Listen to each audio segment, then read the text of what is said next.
All right, hey guys, we are live in the Phoenix Live, REIA live, for our live. huh? Yep. Going live. Going live. We are live in the Phoenix REIA for our Lunch and Learn series, episode 2, with Oggie. We're going to talk. We were talking before online. He's going to talk about the perfect rental.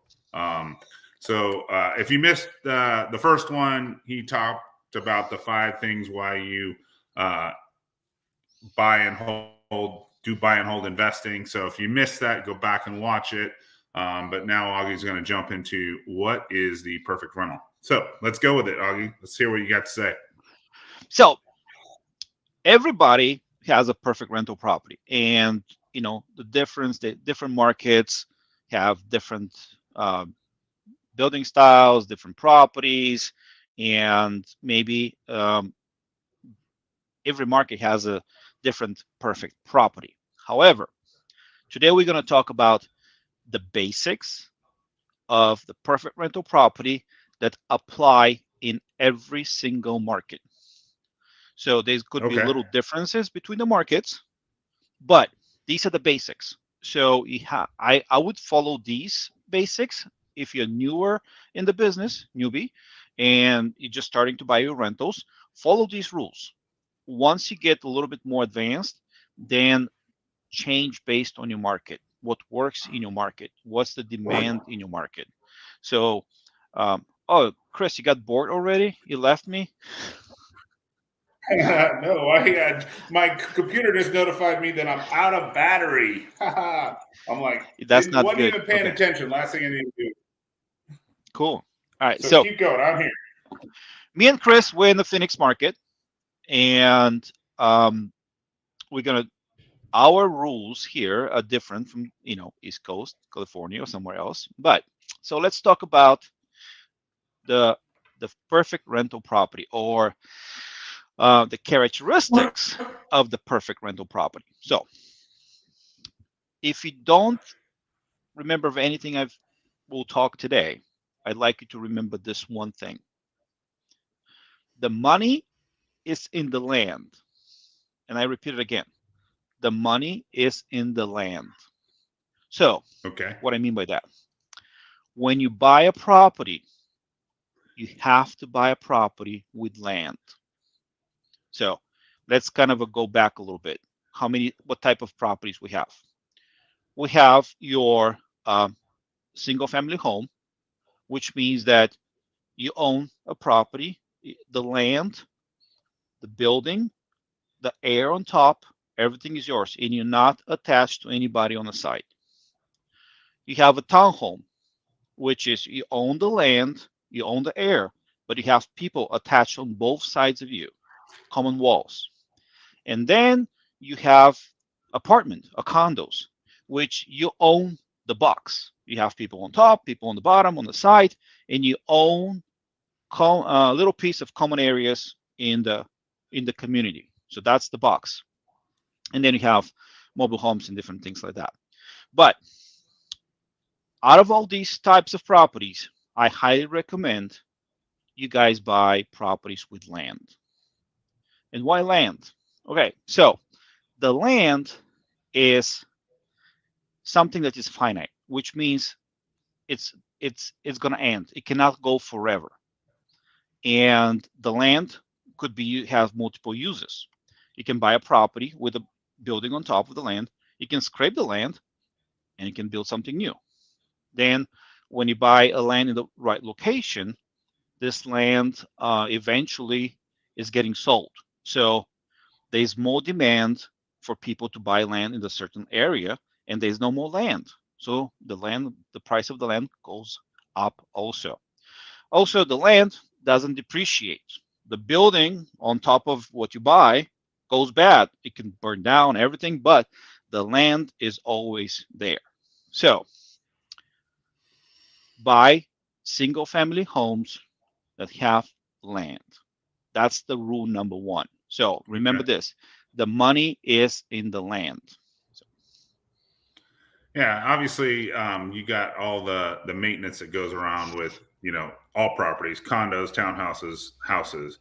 I yeah, mean, there's always going to HOAs. be maintenance. You're going to have to, and then as people use stuff, they're going to break stuff, and then you're going to have to revamp it. All right. So that's step number one. What else you got? All right. So then let's go after that. Everybody's talking about location. All right. Location. Location. But what's the location? All right. So in order to know what's the location, we have to go to rule number one. The value is in the land.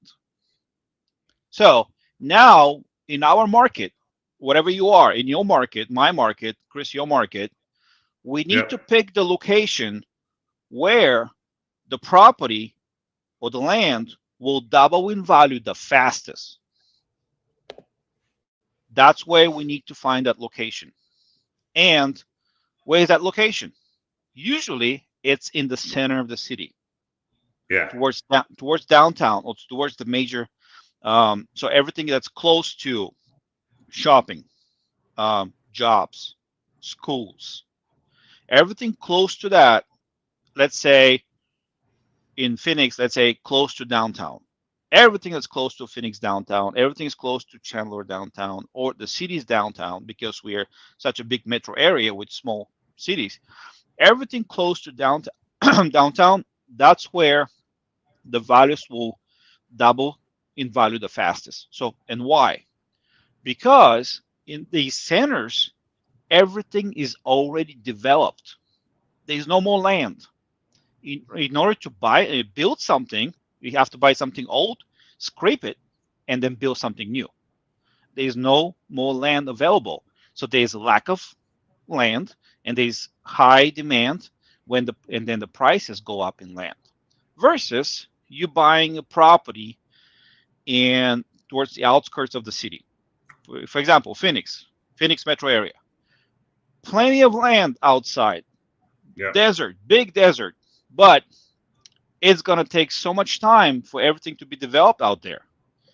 You're not close to shops, jobs, everything. Everything is far. So it's going to take time for everything around the home to get developed and to be more demand for land. So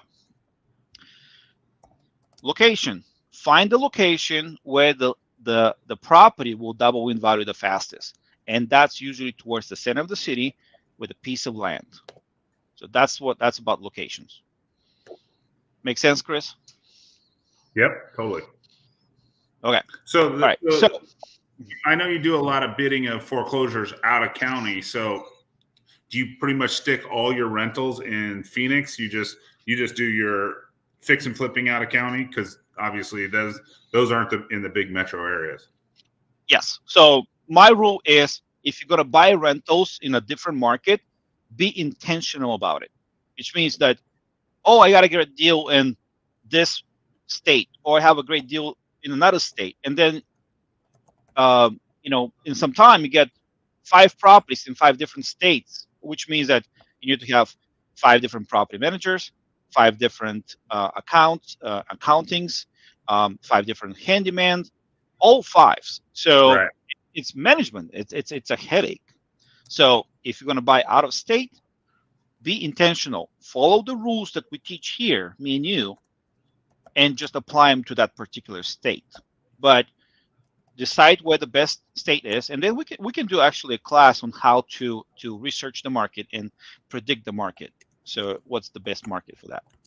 Yeah. So find a market that fits your goals. And then be intentional. Just buy in that market only, because it's so easy. One property manager, one handyman, one accountant, everything is one.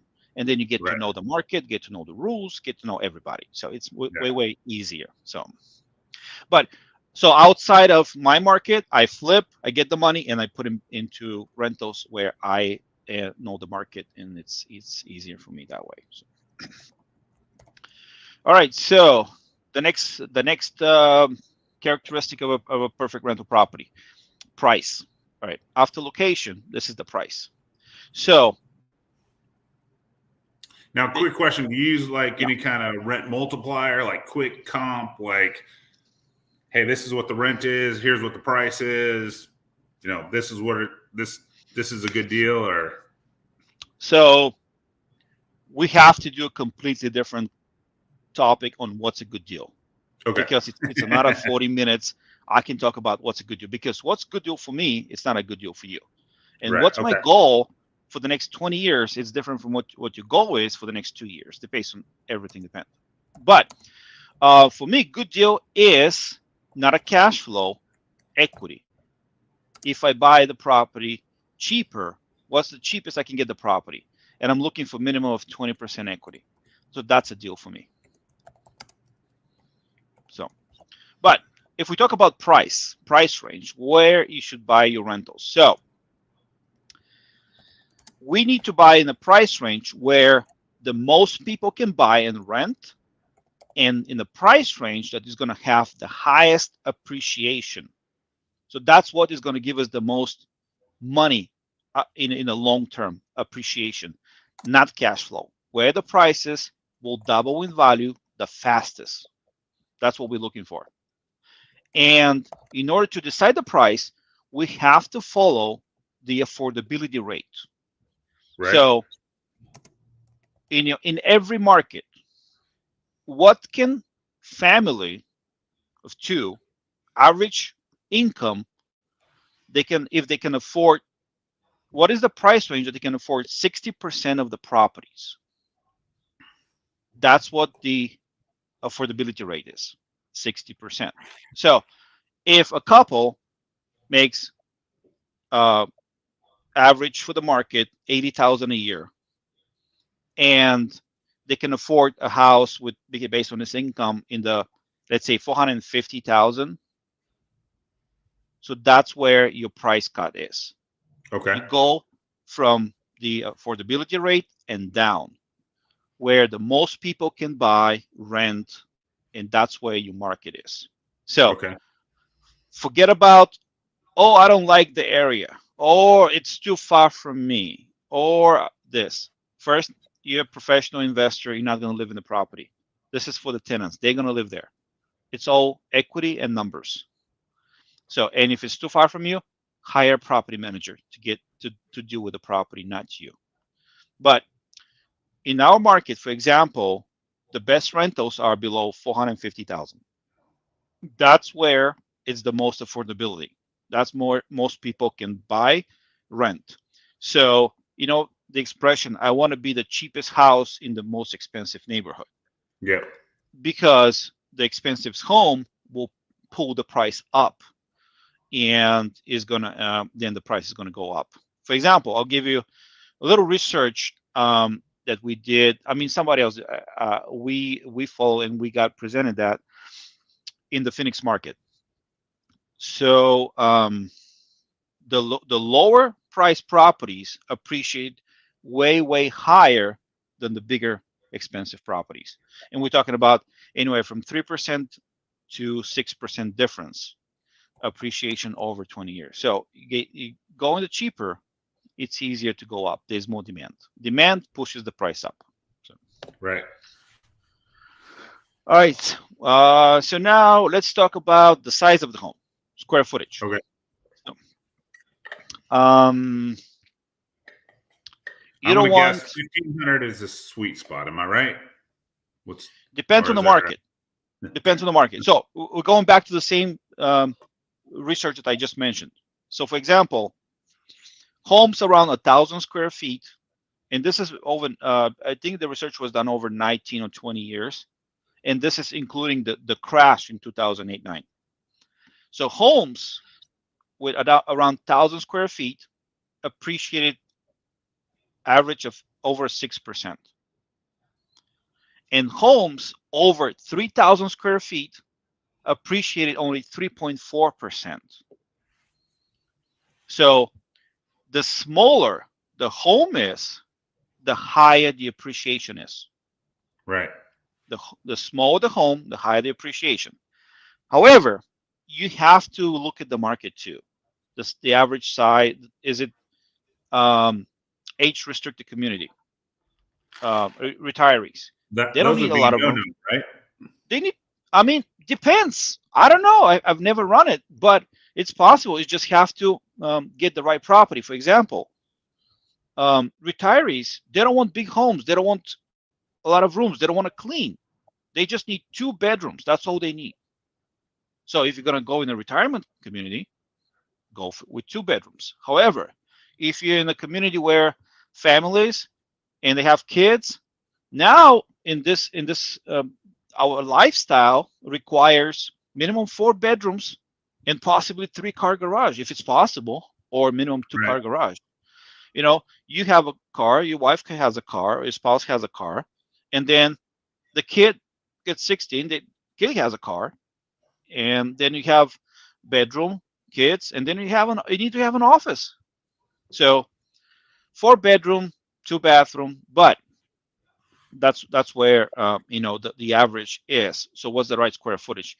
I don't know. For the Phoenix market, I think the sweet spot is somewhere around 1,800 square feet, because Okay. based on the square footage, then you can match with the price range. The bigger, the more expensive. So Yeah. Obviously, Phoenix has got a price per square foot that's lower than like all the California markets, and oh yeah, it's a completely different. So you have to look at it in your market, but follow these basic rules. So the yeah, rule about the square footage is, the smaller the square footage, the higher the appreciation is, and that's where the money is in appreciation. yeah. Where the property is going to double in value the fastest. So now let's move to, we talked about square footage and bedrooms. So the next rule is, what are the best count of bedrooms? Again, depends on the market, but my rule is minimum 3 bedrooms, 2 bathrooms. Because if you go down to 2 bedrooms, you'll be competing with the apartments. Right. Most apartments are 2 bedroom, 1 bathroom, or 2 bedroom, 2 bathroom. This is the most common setup. So you want a different clientele. So you want a home, and that has to be minimum 3 bedroom, 2 bathrooms. However, in certain markets, East Coast, Midwest, it's very common to have just 1 bathroom. 3-1 is a very common in the market.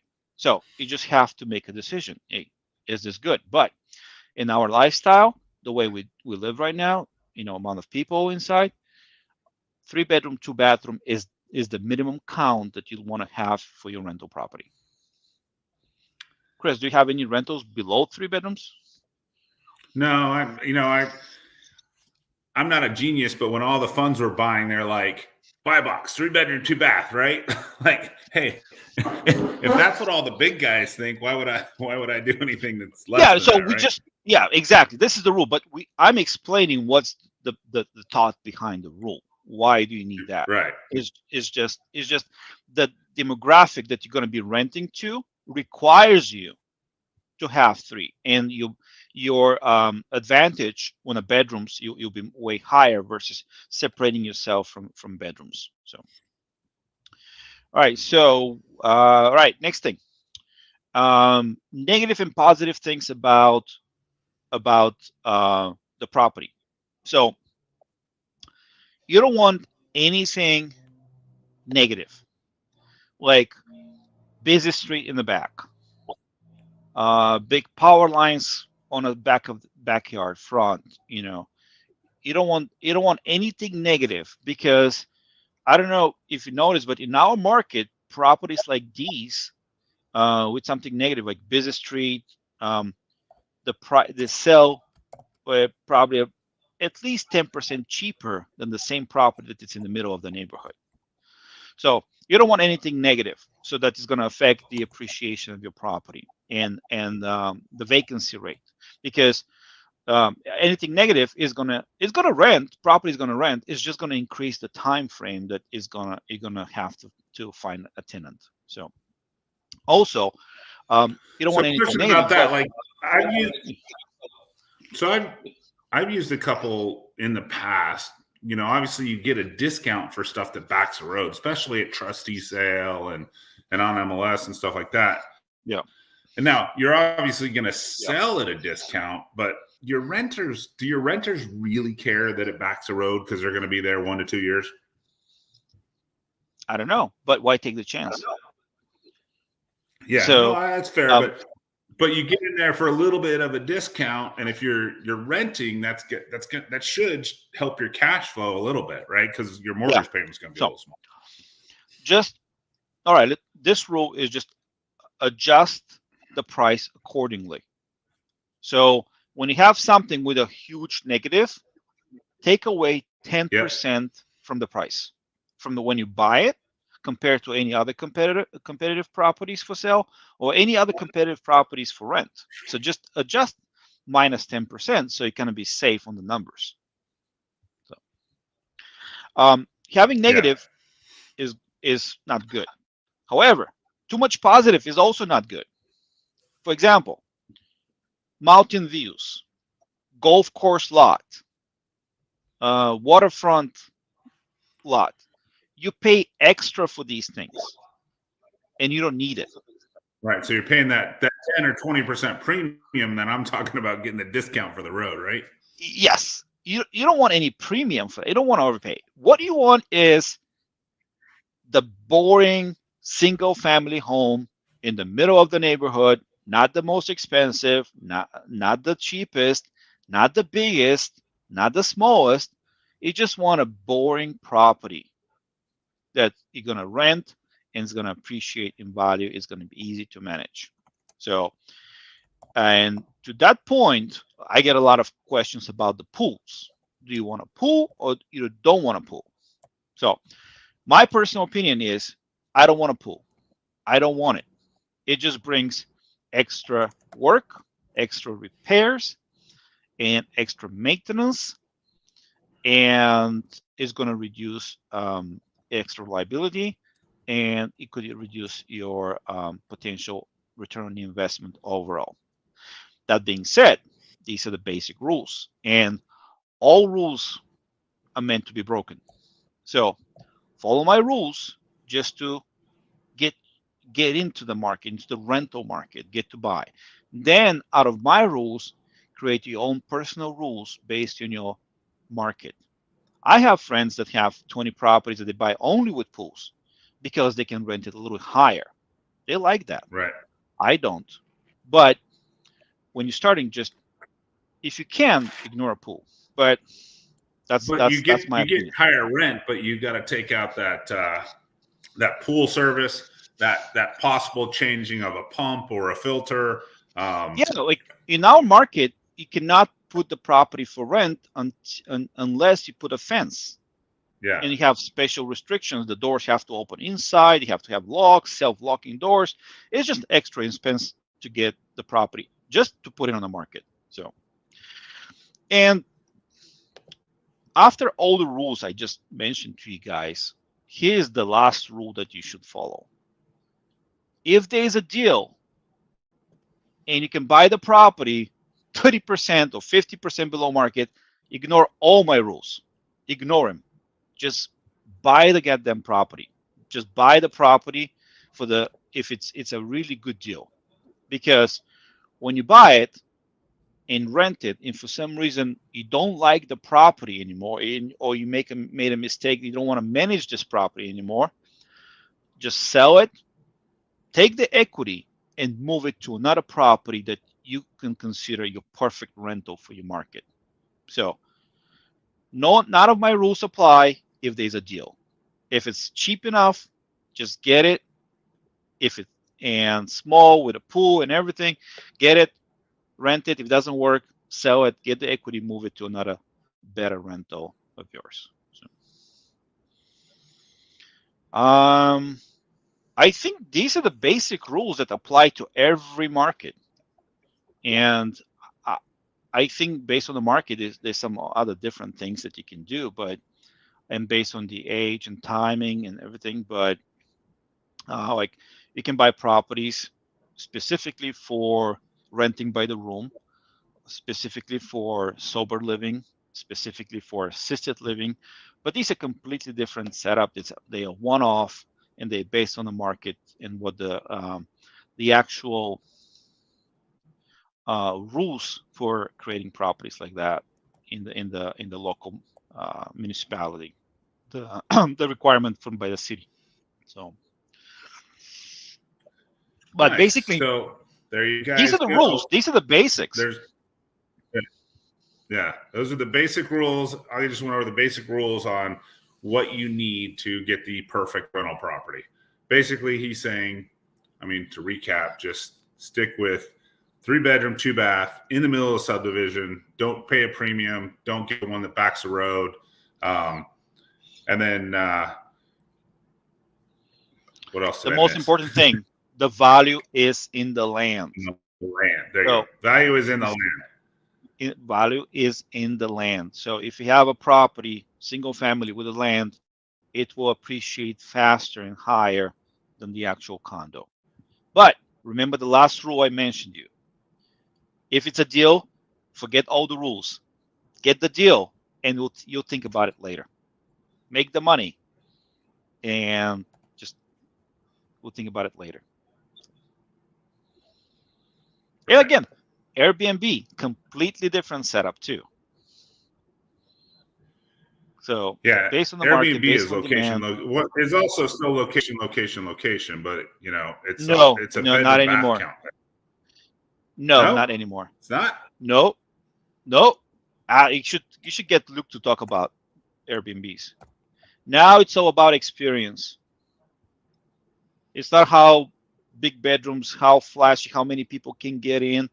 What can you provide to the guests that they cannot get anywhere else? The experience. When they come, what they're going to see, what they're going to do, how they're going to feel. That's what matters. That's the uniqueness of the Airbnbs now.